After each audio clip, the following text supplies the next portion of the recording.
Hey, folks, welcome back. This is Chris in the land of FEMA tents down here in Alabama, just outside Birmingham with Earl. Earl, we went to your first ever baseball game yesterday. Now, folks, Earl and I get this. This is a reference to Big Bang Theory. Baseball may not be the balls to the wall action of cricket or badminton, but what are your thoughts on baseball?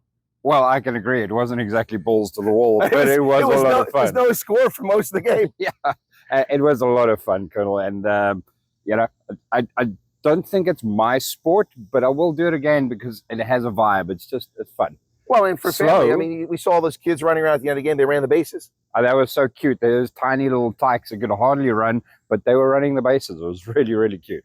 So, again, I kind of apologize a little bit because it was like a 0-0 game for like 7 innings. And of course, I'd been on the road and exhausted. So at some point, I was having a little trouble staying awake. That's not exactly a ringing endorsement for baseball, but you guys seem to enjoy yourself just the same. We did. We got some memorabilia. I got a nice mug out of that, and I just got to experience baseball. It's minor league baseball, but I mean, the score was expected if the team's name was the Biscuits. So, oh, ouch! Sorry, Montgomery. He won't be welcome up in Montgomery, Alabama after that statement. But yeah, the other team was Montgomery Biscuits, a team that I've seen several times when I go down to Air War College. So what was the most interesting aspect of it? Was there some part of the game or the environment that maybe was different that you found interesting? Well, I think the great thing was that you were there to actually go and tell us how the rules worked and that kind of thing. But over and above that, it was super interactive. The kids were involved. There were things that happened in between the innings, the running of the bases at the end. And then the 7th inning stretch, I've heard that term lots of times, but I've never experienced it. That was pretty good. For those back in South Africa, 7th inning stretch it's a long game. It can get pretty boring. Those seats are hard. So 7th inning, everybody gets up, has a stretch, kind of just livens up a little bit, and then you go for the other 2 innings. Now, what Earl didn't mention is that the tradition in America for the 7th inning stretch includes "Take Me Out to the Ball Game," which nobody in that stadium sang yesterday except me. It was pretty lame.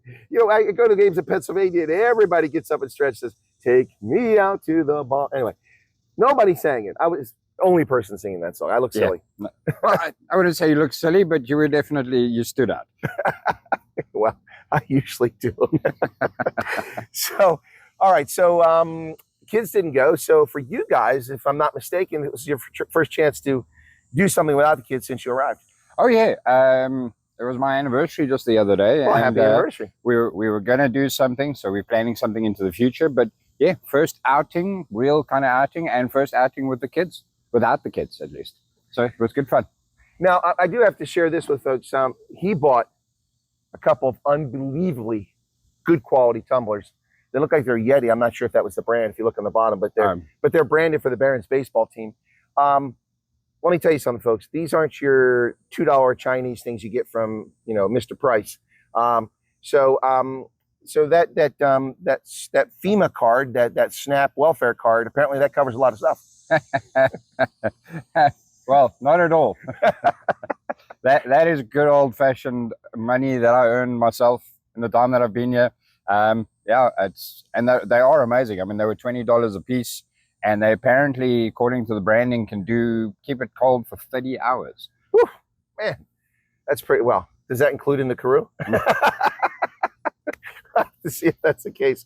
But yeah, so the game we went to was at Regent Field. That's here in Birmingham. And there's a really cool brewery just across the street from it that we met up at. Really awesome sort of place. I'm going to go back there later and interview those folks. But what I found interesting about this team is that the Montgomery, I'm back to the Biscuits now. I'm stuck on biscuits and gravy this morning. No, but the Birmingham Barons, the team goes back to 1885. That's the first thing that's pretty significant. It's a long time ago. Second thing is that this, of course, is a team where Michael Jordan, when he was steadfast and he just committed to playing Major League Baseball at the same time he was playing the NBA, did make it to the show, but did play minor league right here in Birmingham. We saw a big poster of him. The poster was enormous. I think it was probably about 5 meters high. Oh, at least. Yeah. And it was probably 3 meters wide, at least. Yeah. Very impressive.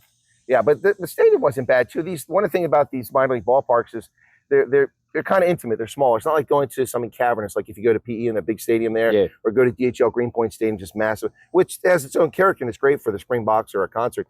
But for something like minor league baseball, these smaller stadiums they're really kind of intimate. And you feel like you're right in the game.